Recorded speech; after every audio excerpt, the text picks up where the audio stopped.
સાબરકાંઠામાં બીઝર ગ્રુપ સામે તપાસનો ધમધમાટ ચાલી રહ્યો છે। હિંમતનગરમાં પોલીસ અધિકારીના બંગલામાં સર્ચ કરવામાં આવ્યું। સીઆઈડી ક્રાઇમની ટીમે ખાનગી બંગલામાં તપાસ કરી। પીઆઈ તરીકે ફરજ બજાવતા અધિકારીને ત્યાં તપાસ હાથ ધરવામાં આવી। હિંમતનગર ઈડર રોડ પર આવેલા પીઆઈના બંગલામાં તપાસ કરવામાં આવી। સર્ચ દરમિયાન કોઈ શંકાસ્પદ વસ્તુ હાથ નથી લાગી તેવું સૂત્રો પાસેથી માહિતી સામે આવી રહી છે। પીઆઈ પાસે રહેલી બ્લેક વૈભવી કાર પણ ગાયબ હોવાનું સામે આવ્યું। ભૂપેન્દ્ર ઝાલાના કર્મચારીના નામે ખરીદાયેલી આ કાર ભેટમાં અપાઈ હોવાની આશંકા વ્યક્ત કરાઈ છે। હાલમાં કારને લઈને સીઆઈડી ક્રાઇમ તપાસ કરી રહી છે। વધુ માહિતી મેળવીએ ફોનલાઈન પર સંવાદદાતા ઈશાન જોડાઈ ચૂક્યા છે। ઈશાન, જે રીતની માહિતી આવી રહી છે, કાર મહત્વની વાત છે કે બ્લેક વૈભવી કાર ગાયબ થઈ ગઈ છે, એટલે પૂરેપૂરી શંકા તેમના પર જઈ રહી છે। હેતુ ચોક્કસ કે બીજેપી તપાસનો રહેલો છે કે હવે તો સીબીઆઈ દ્વારા તપાસ હાથ ધરવામાં આવી રહી છે। ઠેર ઠેર અનેક લોકોના નિવેદન લેવામાં આવી રહ્યા છે। ત્યારે ઈડર હિંમતનગર હાઈવે પર પીઆઈના બંગલામાં સર્ચ કરવામાં આવ્યું છે। સર્ચ દરમિયાન પીઆઈ ત્યાંથી કોઈ શંકાસ્પદ વસ્તુઓ મળી નથી તેવું સૂત્રો દ્વારા માહિતી મળી રહી છે। પરંતુ ભૂપેન્દ્ર ઝાલાના કર્મચારીના નામે ખરીદવામાં આવેલી કાર ભેટમાં અપાઈ હોય તેવી આશંકા જોવા મળી હતી। અને નોંધનીય છે કે જે કાર છે તે કાર ત્યાં ઘટના સ્થળે મકાનમાં જોવા મળેલી ન હતી। એટલે આ સમગ્ર મામલે હાલ તો તપાસ હાથ ધરવામાં આવી રહી છે। ખાસ કરીને જે વૈભવી કાર છે કે વૈભવી કાર પણ ત્યાં જોવા મળી નથી। આ ઉપરાંત અનેક લોકોના નિવેદનો લેવામાં આવી રહ્યા છે। કોઈ પણ એજન્ટ હોય કે કોઈ વ્યક્તિ હોય કે કોઈના પાસે વૈભવી કાર હોય તે તમામ લોકોના હાલ તો નિવેદન લેવાનું સીઆઈડી ક્રાઇમ દ્વારા તપાસ હાથ ધરવામાં આવી રહી છે। જી હેતવી। બિલકુલ, આભાર ઈશાન માહિતી બદલ। દ્વારકાના રૂપેણ બંદર પર થયેલી જૂથ અથડામણ મામલે કાર્યવાહી કરવામાં આવી છે। દ્વારકા પોલીસ 20 જેટલા લોકોની ધરપકડ કરી। સ્થાનિક માછીમાર અને આયાતી માછીમારના જૂથ વચ્ચે હોડી પાર કરવા બાબતે બબાલ થઈ હતી। બંને પક્ષો તરફથી લાકડી, પાઇપ જેવા હથિયારોની સાથે મારામારી કરવામાં આવી। અથડામણમાં 14 જેટલા લોકો ઇજાગ્રસ્ત હતા। સારવાર માટે તેઓને ખસેડાયા હતા। સમગ્ર મામલે પોલીસે કેટલાક ફરાર આરોપીઓની શોધખોળ હાથ ધરી છે। 14 જેટલા લોકોને સામાન્યથી લઈ અને ગંભીર જેવી ઈજાઓ થયેલી, જે લોકો સારવાર હેઠળ છે। અત્યાર સુધીમાં કુલ 20 આરોપીની ધરપકડ કરી લેવામાં આવેલી છે। 9 જેવા સારવાર હેઠળ છે અને એકાદ વ્યક્તિ ફરાર છે, જેમને સત્વરે ઝડપી અને આગળની કાર્યવાહી કરવામાં આવશે। બનાસકાંઠાના ધાનેરાની દ્વારકેશ હોટલમાં રસોઈયાનું રહસ્યમય રીતે મોત થયું છે। લગ્ન પ્રસંગમાં લાડુના બદલે કાજુ કતરી બનાવી દેતા બબાલ થઈ હતી અને આ બબાલ વચ્ચે એક વ્યક્તિએ રસોઈયાને ધક્કો મારતા રસોઈયો બેભાન થઈ ગયો હોવાનો પરિવારજને આક્ષેપ કર્યો। રસોઈયાને સારવાર માટે ખસેડાતા ફરજ પરના તબીબે તેને મૃત જાહેર કર્યો છે। પોલીસ કાર્યવાહી નહીં કરે ત્યાં સુધી મૃતદેહનો સ્વીકાર ન કરવાની પરિવારજનોએ ચીમકી ઉચ્ચારી છે। દ્વારકેશ હોટલ ધાનેરા કોંગ્રેસના પૂર્વ ધારાસભ્ય નથાભાઈ પટેલની હોવાનું સામે આવ્યું છે। એટલે ભાઈ ધક્કા મુક્તિ હેઠા પડી ગયા, એટલે એમને લાગ્યો એટલે મરી ગયા, એટલે અમે લાશ અહીંયાથી નહીં જાય જ્યાં સુધી આરોપીને હાજર નહીં કરે પોલીસ ત્યાં સુધી અમે લાશ અહીંયાથી નહીં ઉઠાવો। તો એમને કઈ કારણસર બબાલ થઈ કે ભાઈ એમના ઝઘડાને લીધે મરી ગયા ને જો પોલીસને અમે એફઆઈઆર લખાઈ દીધી પોલીસ કે અમે આરોપી લાવી દેશો, પણ જ્યાર સુધી પોલીસ આરોપી નહીં લાવે એટલા સુધી અમે લાશ હટાવવાની ભલે 15 દિવસ થાય કે મહિનો થાય। સુરેન્દ્રનગર લીંબડી નેશનલ હાઈવે પર આવેલા ઓનેસ્ટ હોટલના સંચાલકોની ખુલ્લેઆમ દાદાગીરી સામે આવી। ઓનેસ્ટ હોટલનો વિડીયો સામે આવ્યો છે, જેમાં સંચાલકો ગ્રાહકો સાથે ગેરવર્તન કરી અપશબ્દો બોલી રહ્યા છે। હોટલમાં આવેલા પાનના ગલ્લા પર ગ્રાહક પાસેથી એમઆરપી કરતા વધુ ભાવ લેવામાં આવી રહ્યો હતો અને જેથી બોલાચાલી થઈ। હોટલ પર રહેલ 3 થી 4 અજાણ્યા શખ્સોએ 2 ગ્રાહકોને માર મારી સોનાની ચેઇન આંચકી લીધી હોવાની ફરિયાદ દાખલ કરાઈ છે। વધુમાં હોટલના સંચાલકોએ હોટલ પાછળ આવેલ ફાર્મ હાઉસમાં લઈ જઈ મારી નાખવાની ધમકી આપી છે તેમ ફરિયાદમાં ઉલ્લેખ કરાયો છે। ત્યારે સંચાલકો અને માર મારનાર લોકો સામે કાયદેસરની કાર્યવાહી હાથ ધરાય તેવી માંગ ઉઠી છે। આ ઘટનાના દ્રશ્યો પણ સામે આવ્યા છે, જેને લઈને પોલીસે તપાસ કરે તેવી પણ માંગ કરાઈ છે। વધુ માહિતી મેળવીશું અક્ષય જોશી ફોનલાઈન પર સંવાદદાતા જોડાઈ ચૂક્યા છે। અક્ષય, પોલીસે સમગ્ર મામલે કાર્યવાહી હાથ ધરી છે કે કેમ, અને હાલ જે સંચાલકો છે તેઓ તરફથી કોઈ નિવેદન સામે આવ્યું કે કેમ? જી ચોક્કસથી વાત કરવામાં આવે તો જે એમઆરપી કરતા વધુ ભાવ વસૂલવાની ઘટના બની હતી લીંબડી હાઈવે પર આવેલ ઓનેસ્ટ હોટલમાં। તેને લઈ ગ્રાહક અને જે સંચાલક છે તેની વચ્ચે ઝપાઝપી અને ગાળાગાળી અને મારામારીના દ્રશ્યો સર્જાયા હતા। આ મામલે ભોગ બનનાર ગ્રાહક દ્વારા લીંબડી પોલીસ મથકમાં લેખિતમાં રજૂઆત કરવામાં આવી છે અને પોલીસ દ્વારા આ મામલે હાલ જે તપાસનો જે દોર છે એ આગળ વધારવાની કાર્યવાહી હાથ ધરી છે। પરંતુ હજુ સુધી હોટલના સંચાલક દ્વારા આ મામલે કોઈ સત્તાવાર નિવેદન આપવામાં આવ્યું નથી, પરંતુ ક્યાંક ને ક્યાંક તંત્રની મીઠી નજર હેઠળ સમગ્ર આજે વધુ ભાવ વસૂલવાની કામગીરી છે સંચાલકો દ્વારા થતી હોવાની પણ લોકોમાં ચર્ચા ઉઠી છે અને આ મામલે તંત્ર દ્વારા યોગ્ય કાર્યવાહી કરાય તેવી લોકોમાં માંગ ઉઠી છે। બિલકુલ, જે ફરિયાદી છે તેઓ આ મામલે શું કહી રહ્યા છે? અને ઘણીવાર આવું બનતું હોય છે અક્ષય કે હાઈવે પરની જે આવી હોટેલો હોય તે MRP કરતા વધુ ભાવ વસૂલતી હોય છે, એટલે ઘણીવાર ગ્રાહકોને એમાં સમસ્યા ભોગવવી પડે છે. જી ચોક્કસથી ખાસ કરીને જો લીંબડી ચોટીલા નેશનલ હાઈવે પરની વાત કરવામાં તો અનેક હોટલોમાં પાણીની બોટલથી લઈ દરેક જે નાની મોટી વસ્તુ છે વસ્તુના 1.5 થી 2 ગણા રૂપિયા વસૂલવામાં આવતા હોવાનું, તેમજ ખાસ કરીને રાત્રિના સમયે તો જેમ મોડી રાત થાય તેમ ભાવ વધુ વસૂલતા હોવાની ફરિયાદો ઉઠવા પામી છે. અને આ મામલે તંત્ર દ્વારા કાર્યવાહીના નામે માત્ર કાગળ પર જ કામગીરી કરવામાં આવતી હોય તેવું લાગી રહ્યું છે. અને હોટલના જે સંચાલકો છે એ બેફામ બની રહ્યા હોવાની પણ લોકોમાં ફરિયાદો ઉઠવા પામી છે. આભાર અક્ષય માહિતી બદલ. દેશમાં વધતા જતા બ્રેન સ્ટ્રોકના કિસ્સાને લઈને ઇન્ડિયન સ્ટ્રોક એસોસિએશને નવી પહેલ કરી છે. અમદાવાદમાં ઇન્ડિયન સ્ટ્રોક એસોસિએશને મિશન બ્રેન એટેક ચેપ્ટર શરૂ કર્યું. વધતા જતા બ્રેન સ્ટ્રોક જાગૃતિને લઈને મિશનની શરૂઆત કરવામાં આવી છે. ભારતમાં દર 3 મિનિટે એક દર્દીને બ્રેન સ્ટ્રોક આવી રહ્યો છે, જ્યારે ગુજરાતમાં દર 6 મિનિટે એક બ્રેન સ્ટ્રોકનો કિસ્સો સામે આવે છે. અગાઉ 5% બ્રેન સ્ટ્રોકનો રેશિયો સામે આવ્યો છે, અને જે હવે વધીને અંદાજે 10 થી 15% ઉપર થયો છે.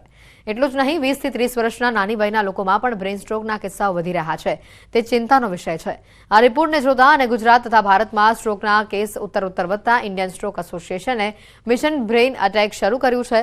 12 મેના રોજ વારાણસીમાં મિશન બ્રેન એટેક શરૂ કર્યા બાદ 7 ડિસેમ્બરે અમદાવાદમાં પણ તેના ચેપ્ટરની શરૂઆત કરાઈ છે, જ્યાં સ્ટ્રોક અંગે ભારત અને ગુજરાત જાગૃત થવા અંગે મેનેજમેન્ટ કરવામાં આવશે.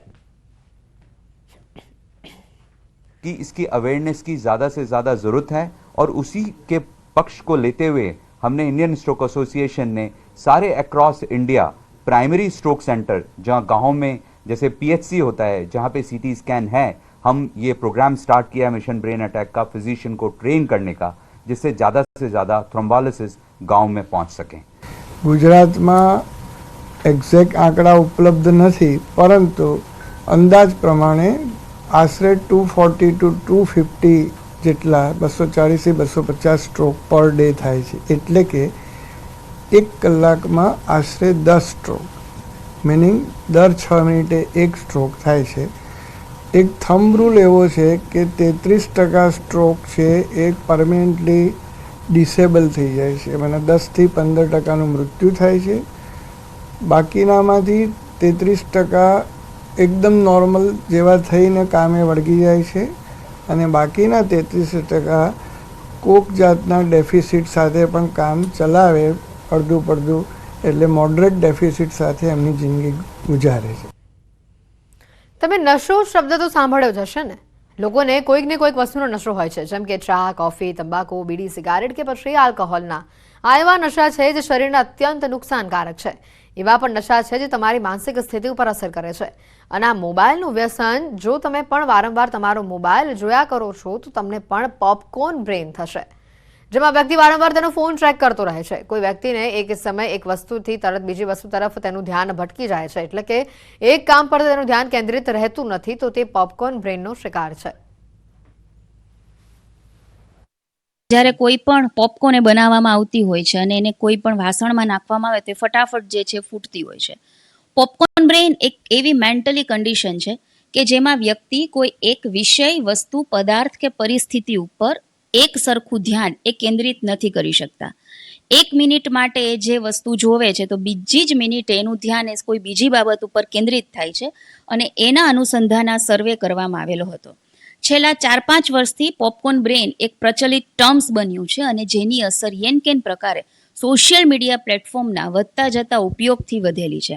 વારંવાર પોતાના મોબાઈલમાં શું આવ્યું, નોટિફિકેશન આવેલું છે તો કેવો મેસેજ આવેલો હશે, આપણે કોઈને મેસેજ કરેલો હોય તો તેનો રિપ્લાય આવેલો છે કે કેમ, એ વારંવાર જોવું એ પોપકોર્ન બ્રેઇનની સ્થિતિ તરફ લોકોને લઈ જાય છે. અને સોશિયલ મીડિયા અને મોબાઈલના વધુ પડતા ઉપયોગના કારણે આ પોપકોર્ન બ્રેઇનની સ્થિતિ વણસી હોય એવું હમણાં સર્વેની અંદર જોવા મળેલું છે. કોઈના મેસેજ આવ્યા કે ના આવ્યા તો એનું ધ્યાન એ સતત ત્યાં કેન્દ્રિત થશે. એટલે પહેલા તો ધ્યાન ભંગની સમસ્યા એ પોપકોર્ન બ્રેઇનના કારણે વધી ગઈ છે, અને એનાથી એક્ઝામ ઉપર પણ એની અસર પડી શકે છે. પોપકોર્ન બ્રેન વિશેની જાણકારી અમને મનોવિજ્ઞાન ભવનના કરેલા સર્વેથી મળી છે. રાજકોટની સૌરાષ્ટ્ર યુનિવર્સિટીમાં આવેલા મનોવિજ્ઞાન ભવનની 3 વિદ્યાર્થીનીઓએ મોબાઈલના ઉપયોગ અંગે એક સર્વે કર્યું હતું, અને આ સર્વે અંગે તેમણે કહ્યું હતું કે તરુણો અને યુવાનો સરેરાશ 175 થી 180 વખત દિવસ દરમિયાન પોતાનો મોબાઈલ ચેક કરે છે. વારંવાર ફોન ચેક કરવો, એક વિડીયો પૂર્ણ ન થાય ત્યાં સ્ક્રોલ કરીને બીજો વિડીયો જોવા લાગવો, સતત અસ્થિર વિચારો, આ બધા જ પોપકોર્ન બ્રેનના લક્ષણો છે. 1364 લોકો પર સર્વે કરવામાં આવ્યો, જેમાં સામે આવ્યું છે કે 61.2% લોકોએ કહ્યું કે તેઓ પોતાનો ફોન વારંવાર તપાસે છે. 61.8% લોકોએ કહ્યું કે તેઓને કોઈ કાર્યમાં એકાગ્ર થવામાં મુશ્કેલી અનુભવાય છે. 57.1% લોકોએ કહ્યું કે વધારે મોબાઈલના ઉપયોગના કારણે તેમની યાદશક્તિમાં ઘટાડો થયો છે. 77.4% લોકોએ કહ્યું કે લાઇક અને કમેન્ટ્સ ન મળે તો નિરાશા અને એકલતાની ભાવના અનુભવાય છે. 51.9% લોકોએ કહ્યું કે જરૂરતથી વધારે એક્ટિવ રહેવાના કારણે મગજમાં હંમેશા થાકનો અનુભવ થાય છે. દિવસ શરૂ થાય અને મોબાઈલની સ્ક્રીન શરૂ થઈ જતી હોય છે. લોકો નીંદર ઉઠતાની સાથે જ પહેલું કામ મોબાઈલ જોવાનું કરતા હોય છે. અનેક યુવાનોને આવી ટેવ હોય છે. જો કે આ જે છે સમસ્યા વધતી જાય છે, ત્યારે મનોવિજ્ઞાન ભવનની વિદ્યાર્થીનીઓ દ્વારા એક ખાસ સર્વે કરવામાં આવ્યો છે. આ સર્વેમાં જે છે આ પોપકોર્નની સ્થિતિ હોવાનું પણ સામે આવ્યું છે. ખાસ કરીને એકાગ્રતા ભંગ થતી હોય છે. લોકો જે છે તે ઓછામાં ઓછા દિવસ દરમિયાન 150 થી 175 વખત પોતાના મોબાઈલ ચેક કરતા હોય છે. જેમને આ સર્વે કર્યો છે તે આ વિદ્યાર્થીનીઓ છે. ત્રણેય વિદ્યાર્થીનીઓ દ્વારા સર્વે કરવામાં આવ્યો છે. હાલ આપણી સાથે અહીંયા સર્વે કરનાર વિદ્યાર્થીની છે, આપણે એમની સાથે વાત કરીશું. બેન, શું કહેશો, આપના દ્વારા આ સર્વે કરવામાં આવ્યો હતો અને કઈ રીતના સર્વે કરવામાં આવ્યો હતો?